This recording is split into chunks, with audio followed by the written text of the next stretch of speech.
Il est 20 h à Ouagadougou. Mesdames, Messieurs, bonsoir à toutes et à tous. Bienvenue aux actualités africaines sur LCA Télévision.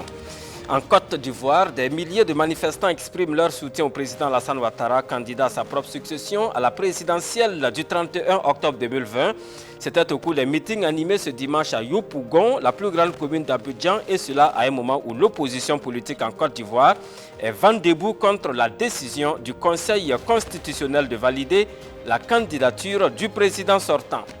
Au Burkina Faso, l'Institut régional de formation des enseignants de Tenkodogo a été inauguré ce week-end par le Premier ministre. Christophe Joseph-Marie Dabiré était en visite officielle dans la région du centre-est du Burkina. Et puis de la littérature dans ce journal. Vautour enchaîné, c'est le titre de la dernière publication de l'écrivain burkinabé Eli Yamba Ouedraogo. C'est un roman dédicacé hier samedi en même temps qu'un essai sur la communication politique au Burkina intitulé « Temps de campagne ». Voilà pour les titres de ce 20h. Messieurs, dames, bonsoir à tous. Merci de votre fidélité et bienvenue à cette édition du journal.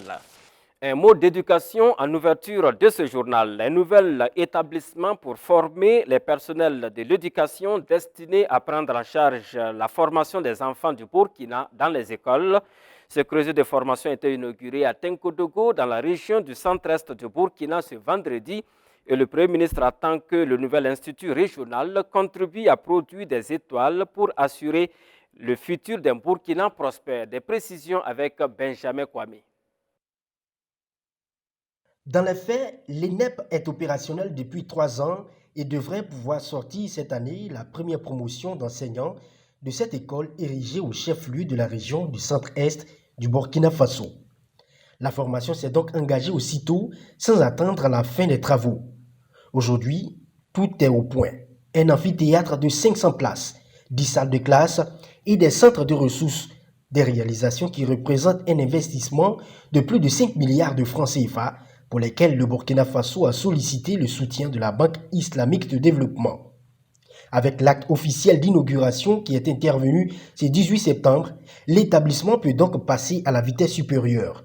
Le gouvernement attend qu'il contribue à relever le défi du développement de l'éducation qui se résume à l'amélioration de la qualité, mais aussi en l'élargissement de l'offre éducative. Aujourd'hui, c'est l'ENEP de Tenkodogo. Nous souhaitons que demain, que toutes nos régions puissent avoir des écoles nationales d'enseignants du primaire pour que nous puissions couvrir l'ensemble du territoire et renforcer nos capacités de formation des formateurs au profit de notre système éducatif. Les perspectives du gouvernement, c'est que nous avons déjà au moins un plan stratégique de développement du système éducatif. Et ça, c'est extrêmement important. Nous sommes en train de construire des lycées professionnels pour que l'école quitte le domaine théorique pour aller vers la professionnalisation. Ça aussi c'est important parce qu'il ne s'agit pas tout simplement d'avoir des connaissances théoriques, mais il faut également avoir des perspectives pour aller sur le marché du travail. L'ENEP de Tenkodogo vient élargir le réseau des écoles de formation des enseignants du primaire qui forment désormais l'Institut national de formation des personnels de l'éducation. Les ENEP, qui forment désormais les instituts régionaux, doivent porter une volonté de structurer l'éducation de sorte à la rendre plus efficace et répondant aux besoins de l'économie. La formation des personnels de l'éducation s'intègre dans la vision d'une formation qui prépare les enfants du Burkina Faso au métier et à l'emploi. Elle est sous-entendue en aval par le développement de lycées professionnels et place progressivement dans l'ensemble des régions du Burkina Faso. Alors que l'opposition est vent debout contre la décision du Conseil constitutionnel d'autoriser le président Alassane Ouattara à candidater pour un 3e mandat, le RHDP est parti au pouvoir, s'est autorisé à tenir meeting dans un fief de l'opposition. Il s'agit de Yopougon, la plus grande commune d'Abidjan. Toute la matinée, le rassemblement des oufouettistes pour la démocratie et la paix RHDP s'est lancé dans une opération séduction et reconquête à Yopougon, bastion de l'opposition. L'occasion a été donnée à des milliers de jeunes abidjanais de manifester leur soutien au président sortant. Le meeting de Yopougon a été dirigé par le Premier ministre Ahmed Bakayoko. Côte d'Ivoire toujours, l'ancien Premier ministre Guillaume Soro appelle à une unité d'action de l'opposition politique en perspective de la présidentielle d'octobre 2020 et contre la candidature du président sortant Alassane Ouattara. L'ancien Premier ministre, dont la candidature a été invalidée par le Conseil constitutionnel, a déclaré que s'il y a élection en Côte d'Ivoire, c'est que nous sommes candidats. Je vous propose d'entendre Guillaume Soro. Appel à une unité d'action de l'opposition pour stopper M. Ouattara dans sa folle aventure par tous les moyens légaux et légitimes. Il s'agira tous ensemble de saisir la CEDEAO, l'Union africaine, l'Union européenne, l'ONU, en vue d'obtenir des élections démocratiques transparentes et inclusives, comme ce fut le cas en 2010, et ceci sans préjudice. La Côte d'Ivoire est au bord du gouffre. L'entêtement de M. Ouattara à faire un troisième mandat en violation de la constitution ivoirienne se fait dans une barbarie indigne d'une république moderne et civilisée. Et voilà, à l'instant, Guillaume Soro est puis réuni ce jour au siège du PDCI-RDA. Les partis de l'opposition ont réaffirmé leur soutien de participer à l'élection présidentielle de 2020. Cependant, ils posent des préalables quant à la bonne tenue de ces élections. Il s'agit notamment du retrait de la candidature de Alassane Dramane Ouattara, de la dissolution du Conseil constitutionnel et la mise en place d'un nouvel organe qui respecte la loi, de la dissolution de la commission électorale et la mise en place d'un organe vraiment indépendant, de la libération des prisonniers politiques et du retour des exilés. Ces partis invitent la population à la désobéissance civile afin d'exiger le retrait de la candidature du président sortant Alassane Ouattara. Et puis au Tchad, à présent, 10 militaires ont été tués jeudi au cours de l'attaque d'une base de Boko Haram par l'armée tchadienne dans la zone du lac Tchad. Au cours de l'opération, les éléments de l'armée tchadienne sont tombés dans une embuscade qui a provoqué la mort de 10 soldats et fait 7 blessés, a déclaré un responsable Sadiq Katir, confirmant qu'une information donnée est par une source militaire anonyme. Le groupe djihadiste Boko Haram, né au Nigeria en 2009, a établi ses bases sur certains des multiples îlots persama, le lac Tchad, une vaste étendue marécageuse à la frontière entre le Nigeria, le Tchad, le Niger et le Cameroun. L'armée tchadienne avait déclenché en avril une offensive contre Boko Haram après la mort d'une centaine de soldats tchadiens dans une attaque du groupe djihadiste sur une de ses bases. Et puis aux États-Unis, les États-Unis ont unilatéralement proclamé dans la nuit du samedi 19 au dimanche 20 septembre 2020 que des sanctions des Nations Unies contre l'Iran sont à nouveau en vigueur à la suite d'une procédure contestée activée par les États-Unis. Aujourd'hui, les États-Unis saluent le retour de quasiment de toutes les sanctions de l'ONU contre la République islamique d'Iran auparavant levées, a ainsi déclaré le secrétaire d'État américain Mike Pompeo dans un communiqué. Surtout, le gouvernement de Donald Trump menace clairement de mettre en place un système de sanctions dites secondaires pour punir tout pays ou entité qui violerait les sanctions de l'ONU, quand bien même qu'il est l'un des seuls au monde à estimer qu'elles sont en vigueur. C'est une arme redoutable. Les contrevenants désignés par Washington se verraient bloquer l'accès au marché à un système financier américain. Un mot de santé dans la suite de cette édition. La société Argile Santé veut assainir le milieu scolaire à travers une campagne de lutte contre la mauvaise haleine qui cause un véritable souci de communication pour les élèves et leurs enseignants dans les salles de classe. Elle a mis en place des produits bio pour lutter contre les maladies bucco-dentaires. Le produit est appelé Nord Parfum, qui veut dire parfum de la bouche. Avec l'accord du ministère de la Santé, le produit sera mis à la disposition des établissements de la place. Ces produits ont été présentés à la presse ce dimanche matin en présence de Bassirou Sabadogo et de Linda Kabouri. Reportage.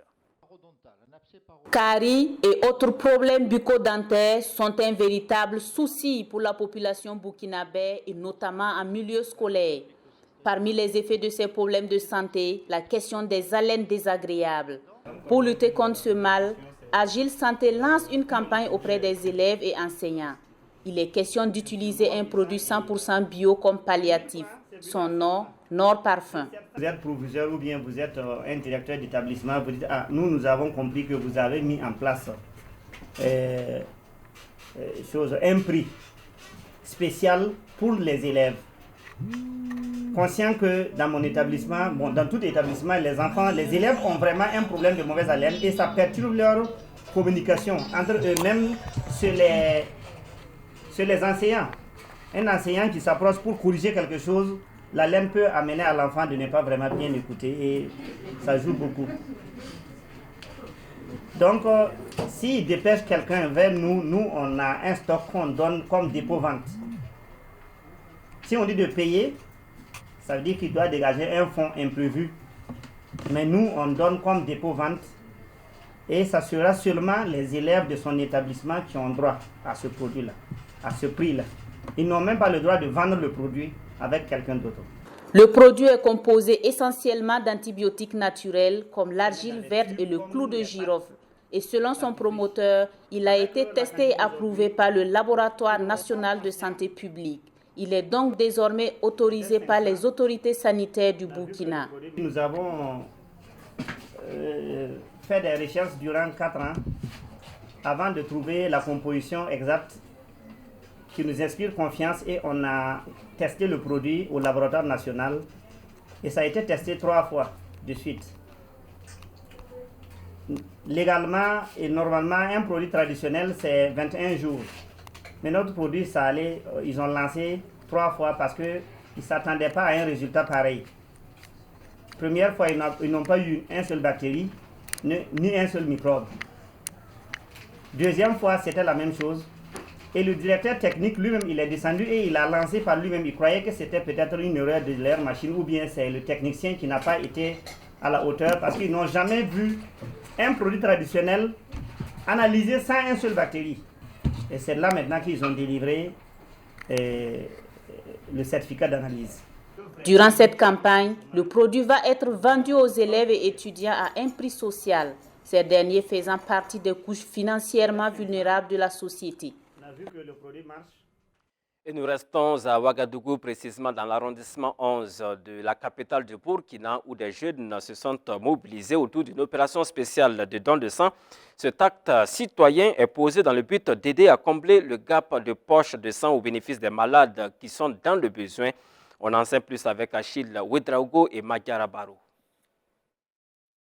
Au moins 50 poches de sang attendues pour cette collecte. Une collecte organisée par les jeunes de l'arrondissement 11. Ce don de sang a pour objectif de contribuer à pallier le manque de sang dont souffre le CNTS par ces temps de paludisme et de Covid-19. Le nombre de personnes souffrantes, voilà, voyons dans les hôpitaux, tout ça là. Donc on a pensé, bon, qu'est-ce qu'on pouvait faire? Bon, on ne pouvait pas trouver une somme pour aller soutenir ceux qui sont dans les hôpitaux. Donc on a pensé à une journée de collecte de sang. Donc voilà pourquoi, voilà, on a vu avec la pandémie, le coronavirus, avec ce temps de palud aussi. Donc on a pensé que c'était une meilleure idée, voilà, d'organiser cela pour soutenir. C'est une très belle initiative parce que vraiment on est en manque de sang. Et leur pas, leur action est louable. Et pour poser le geste qui sauve, les jeunes ne rechignent pas à la tâche. Ici, il est question de faire une émulation partout dans le bout. Je voulais, à travers vos micros, inviter tous les jeunes de tous les quartiers de prendre la même initiative. Voilà, pour vraiment aider les pauvres gens qui en ont besoin. Voilà. Donc, comme disait quelqu'un, donner son sang est un geste majestueux. Le besoin en sang dans les centres de santé étant particulièrement élevé en saison pluvieuse, les dons demeurent plus qu'importants.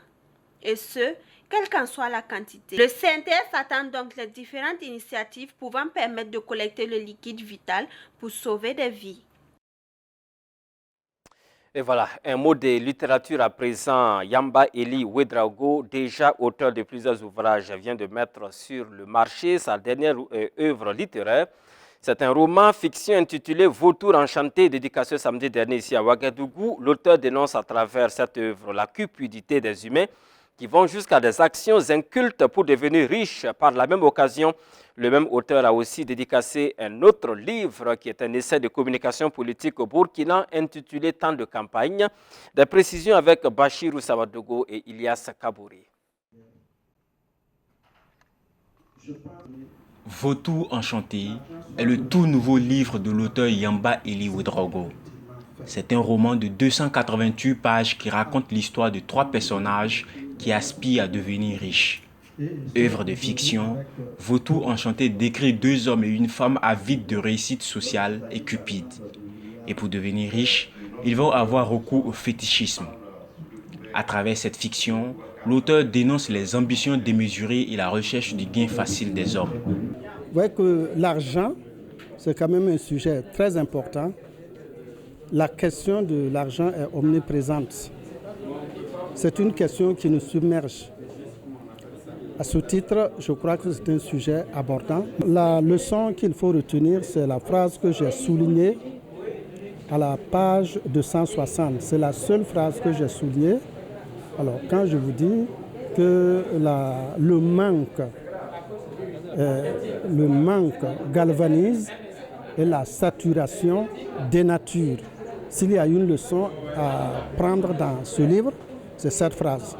Vautour enchanté s'inspire de la réalité de nos villes et villages. L'auteur se plonge dans la culture africaine, plus particulièrement burkinabé, pour tirer l'essence.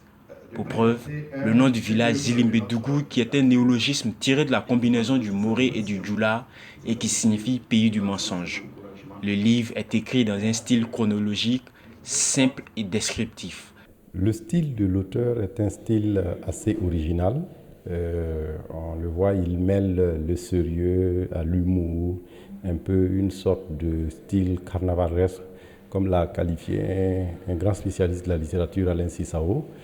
Et on le voit, il y a un peu de bouffonnerie pour décrire des personnages difficiles et des situations assez compliquées à supporter. Et comme pour mieux nous faire supporter ces situations, une sorte de catharsis. Quelque part, on est comme tous des vautours, parce qu'on a tous des ambitions parfois démesurées, on a tous des désirs inavoués, on a tous des désirs inavouables peut-être. Et donc quand on regarde l'auteur en voulant nous faire passer ses vérités, le fait passer au travers de l'humour, au travers de la bouffonnerie, à travers un certain nombre de personnages assez exagérés, mais somme toute qui nous renvoient à nous-mêmes, à notre quotidien, à ce que nous sommes, c'est-à-dire notre intimité. Vautour enchanté est édité par les éditions Sankofa et Burlu. Coup double pour l'auteur qui fait la dédicace d'un second ouvrage. C'est un essai de 50 pages sur la communication politique intitulé « Temps de campagne ». Les 2 livres sont au prix de 5 000 francs pour le roman et de 2 500 francs pour l'essai. Yamba Eli Ouedraogo est docteur en philosophie, par ailleurs vice-recteur de l'université suisse UMEF. Il est l'auteur de plusieurs œuvres, dont le roman intitulé « On a giflé la montagne ». Et voilà, du sport pour terminer ce journal, c'est du football burkinabé. Bertrand Traoré va désormais porter les couleurs de Aston Villa. Il quitte donc l'Olympique lyonnais après 3 années de contrat où il a disputé plus de 130 matchs, inscrit 35 buts et réalisé 14 passes décisives. L'international burkinabé retourne donc dans le championnat anglais après un passage à Chelsea entre 2014 et 2017. De nouveaux défis professionnels attendent le célèbre ailier burkinabé. Voici ses premiers mots qui traduisent son état d'âme au moment où son nouveau club s'engage dans le championnat. Je cite, « Je pense que c'est un bon moment pour revenir. Je pense que si je reviens en tant que meilleur joueur avec plus d'expérience et c'est le bon moment pour moi de revenir. » Fin de citation. Son transfert de Lyon à Aston Villa est évalué à 17 millions de livres, soit 12 milliards de francs CFA. Et c'est la fin de ce 20h, mesdames, messieurs. Merci à toutes et à tous de nous avoir suivis. Je vous souhaite de passer une bonne fin de week-end en compagnie des programmes de LCA Télévision. Au revoir.